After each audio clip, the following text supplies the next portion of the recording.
পুৰুষে দুজনী কিয় বিয়া পাতিব বিচাৰে জানেনে বাৰু? কথাটো মন দি শুনিবা ভণ্টিসকল, তোমালোকৰ ভালৰ কাৰণে কৈছো। এজন স্বামীয়ে তেতিয়াহে বেলেগ ফালে মন মেলে যেতিয়া তেওঁ বাহিৰৰ পৰা কষ্ট কৰি আহি ঘৰত দেখি পায় পত্নীজনী লেতেৰা হৈ আছে, তেওঁৰ লগত ভালকৈ কথা পতা নাই, তেওঁক সময় দিয়া নাই আৰু কামতে ব্যস্ত হৈ আছে। এতিয়া তোমালোকৰ মনত এইটো আহিব যেন আমি ঘৰত কাম কৰি থাকো, সেইবাবে লেতেৰা হৈ থাকো আৰু ব্যস্ত হৈ থাকো। এতিয়া মই এটা কথা কওঁ, স্বামী ঘৰ আহি পোৱাৰ 1 ঘণ্টাৰ আগত তোমাৰ ঘৰৰ কাম সম্পূৰ্ণ শেষ হৈ যাব লাগে আৰু স্বামী আহি পোৱাৰ পাছত তুমি তেওঁৰ লগত ফ্ৰী হৈ কথা পাতিব লাগে। আমাৰ ইয়াত আকৌ কি হয়, স্বামী আহি পোৱাৰ পাছত পত্নী যায় কাম কৰিবলৈ, সেইবোলে ঘৰ ঝাৰু দিবলৈ বাকী আছে, এইবোলে কাঁহী বাতি ধুবলৈ বাকী আছে। আৰে ভণ্টিসকল, সেইটো যদি কৰা স্বামীৰ মনটোতো ঘূৰিবই। সাজি কাচি ধুনীয়া হৈ স্বামীৰ আগত থাকিব লাগে, হাঁহি মুখেৰে স্বামীৰ লগত কথা পাতিব লাগে।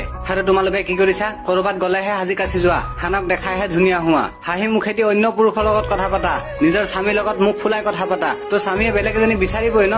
শেষত এটাই কথা কওঁ, জীৱনত যদি সুখী হবলৈ আছে আগত স্বামীক সুখী কৰা। তুমি তোমাৰ সুখটো বাদ দিয়া, স্বামীক সুখী কৰাৰ দায়িত্ব তোমাৰ ওপৰত আৰু তোমাক সুখী কৰাৰ দায়িত্ব স্বামীৰ ওপৰত। তুমি যদি স্বামীক সুখী কৰি ৰাখা, তোমাক নিশ্চয় স্বামীয়ে সুখী কৰি ৰাখিব। গতিকে স্বামীয়ে যেনেকে থাকিলে ভাল পায় তেনেকে থাকিবলৈ চেষ্টা কৰা, তেতিয়াহে সুখী হব পাৰিবা। মই কোৱা কথাখিনি হয়নে নহয় কমেন্ট কৰি জনাবলৈ নাপাহৰিবা। ধন্যবাদ।